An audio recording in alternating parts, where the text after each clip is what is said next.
Assalamualaikum warahmatullahi wabarakatuh. Selamat pagi, Sir Beni. Perkenalkan, nama saya Rayhan Alfarizi, NIM saya 232400300100. Saya dari kelas IL 042SP. Jadi dalam kesempatan kali ini saya akan mempresentasikan tugas UTS dari mata kuliah Sales Management, yaitu analisis dan rekomendasi sebagai seorang konsultan untuk PT Syadudu. Nah, kalau kita lihat dari kondisi PT Syadudu, masalah utamanya adalah belum adanya pendekatan customer oriented dan kurangnya keselarasan antara tim sales dan tim marketing. Padahal konsep personal selling itu, sales bukan hanya menjual, tapi juga harus memahami kebutuhan pelanggan dan membantu mereka mengambil keputusan yang lebih tepat. Kita membantu customer kita mengambil keputusan yang lebih bijak lah. Nah, contohnya itu ketika sebuah instansi ingin membeli komputer, sales itu tidak harus menunjukkan menawarkan produk yang paling mahal, tapi sales juga harus menggali dulu apa kebutuhan customer. Misalnya apakah komputer tersebut digunakan untuk pekerjaan administrasi biasa atau untuk ngedesain nih. Nah, dari situ sales bisa memberikan rekomendasi yang paling tepat. Selain itu, masalah buy-in antara sales dan marketing juga sangat penting. Buy-in berarti adanya kesamaan pemahaman dan tujuan antara kedua tim. Kalau marketing sudah membuat strategi, misalnya tim marketing itu fokusnya ingin ke segmen instansi pemerintah, tapi sales di lapangan itu tidak memahami atau tidak menjalankan, maka strategi tersebut tidak akan efektif. Nah, jadi menurut saya, perusahaan itu perlu meningkatkan komunikasi internal, melakukan training bersama antara sales dan tim marketing, serta memastikan semua tim itu memahami value produk yang ditawarkan, seperti kualitas produk, layanan purna jual, dan keunggulan dibanding kompetitor. Kalau kita bahas peran sales person di PT Syadudu ini, sebenarnya tanggung jawabnya itu tidak hanya menjual, tapi cukup luas lah ya. Yang pertama, sales harus melakukan prospecting, yaitu mencari calon pelanggan baru. Misalnya kita tuh sales tuh harus mencari instansi pemerintah, sekolah, atau perusahaan yang membutuhkan pengadaan komputer. Yang kedua, sales harus mengelola database pelanggan. Nah, ini tuh penting supaya sales tahu riwayat pembelian pelanggannya, kebutuhan mereka, dan bisa memberikan penawaran yang lebih personal. Contohnya nih, jika suatu instansi rutin membeli komputer setiap tahun, maka sales bisa menawarkan produk baru di waktu yang tepat. Masuk yang ketiga, yaitu ada self management, di mana sales itu harus bisa mengatur jadwal kunjungan dan wilayah kerja agar lebih terstruktur dan agar lebih efisien. Misalnya sales itu harus mengatur kunjungan ke beberapa kantor dalam satu area agar tidak membuang waktu. Keempat, kita harus handling komplain. Dalam bisnis itu keluhan pasti ada, misalnya keterlambatan atau pengiriman atau produk tidak sesuai. Nah, sales itu harus bisa mendengarkan customer, memahami, dan memberikan solusi seperti pergantian produk atau perbaikan layanan lah. Yang kelima itu ada providing service. Nah, di sini tuh peran sales itu sebagai konsultan, bukan hanya penjual, misalnya membantu pelanggan memilih spesifikasi komputer yang sesuai dengan kebutuhan dan budget mereka. Nah, dan yang terakhir itu implementing sales strategi, yaitu menjalankan strategi yang sudah dibuat oleh manajemen.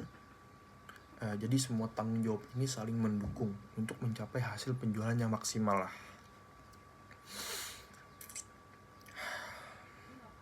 Nah, dalam proses penjualan ada beberapa tahap yang harus dilalui oleh seorang sales. Tahap pertama yaitu ada opening.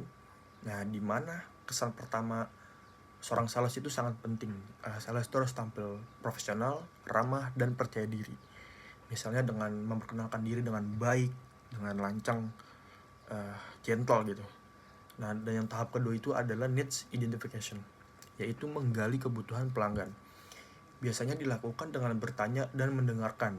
Contohnya nih, misalnya Bapak membutuhkan komputer untuk berapa unit dan digunakan untuk apa. Jadi kita bertanya nih, komputernya itu digunakan untuk apa. Nah, dan di tahap ketiga adalah itu presentation dan demonstration.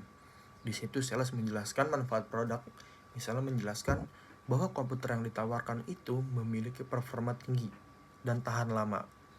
serta jika memungkinkan melakukan demo agar lebih meyakinkan dan merasa pelanggan itu merasa yakin gitu. Dan tahap keempat itu adalah dealing with objection. Misalnya pelanggan mengatakan harganya terlalu mahal. Nah, di sini tuh peran sales tuh bisa menjelaskan bahwa harga tersebut itu sebanding dengan kualitas dan adanya tahan produk yang lebih lama. Jadi sesuai dengan kualitas gitu harganya. Sales harus bisa menjelaskan itu. Di tahap kelima itu adalah negotiation, yaitu proses tawar-menawar. Misalnya pelanggan itu mau nego lah, dia meminta diskon, maka sales di situ memberikan diskon dengan syarat pembelian dalam jumlah tertentu. Kayak misalnya customer beli 5, nah kita kasih diskon di situ. Tahap keenam adalah closing, yaitu kita mengajak pelanggan untuk mengambil keputusan. Misalnya kita menanyakan apakah pelanggan siap melakukan pemesanan. Nah, di situ kita harus meyakinkan. Dan tahap terakhir adalah follow up, yaitu kita memastikan setelah pembelian pelanggan puas.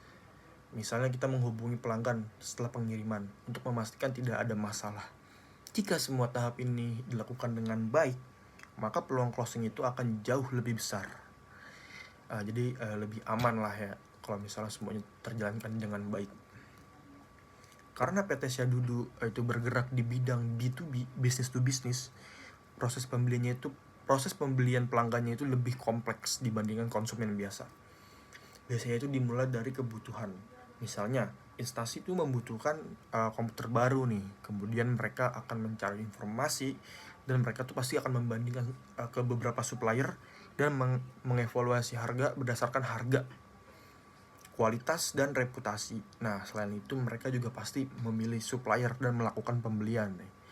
Dan setelah produk itu digunakan, mereka akan mengevaluasi apakah produk tersebut itu sesuai harapan mereka atau enggak. Dan puas nggak puasnya itu ada di tangan mereka sendiri itu. Nah, selain itu dalam B2B itu ada yang disebut dengan Decision Making Unit atau DMU, yaitu beberapa pihak yang terlibat dalam keputusan, kayak misalnya bagian IT sebagai user, manager sebagai pengambil keputusan, dan bagian purchasing itu sebagai pembeli. Nah, jadi seorang sales itu harus mampu berkomunikasi dengan berbagai pihak, bukan hanya satu orang saja ya. Nah, jadi terakhir itu adalah masalah dalam gratifikasi dalam bisnis. Nah, menurut saya hal ini itu tidak tepat untuk dilakukan ya, walaupun sering dianggap cara untuk memperlancar bisnis, tetapi cara ini tuh dapat merusak reputasi perusahaan dan berpotensi melanggar aturan. Nah, selain itu, gratifikasi itu juga menciptakan hubungan bisnis yang tidak sehat karena lebih bergantung pada imbalan daripada kualitas produk kita sendiri itu. Jadi nggak worth it lah ya. Sebagai solusi, perusahaan itu sebaiknya fokus pada profesionalisme, transparan, serta perusahaan itu harus fokus meningkatkan kualitas produk dan layanan. Dengan begitu, kepercayaan pelanggan itu bisa dibangun secara jangka panjang tanpa harus menggunakan cara yang tidak etis. Nah, sebagai kesimpulan dari semuanya itu, PT Syadudu ini jadinya tuh perlu pendekatan customer oriented. Jadi mereka tuh harus memperkuat koordinasi antara sales dan marketing serta mengoptimalkan proses penjualan produk agar lebih efektif. Nah, dengan strategi yang tepat, perusahaan itu dapat meningkatkan kepuasan pelanggan dan juga kinerja penjualan. Itu saja dari saya, Sir. Kurang lebihnya mohon maaf. Assalamualaikum warahmatullahi wabarakatuh.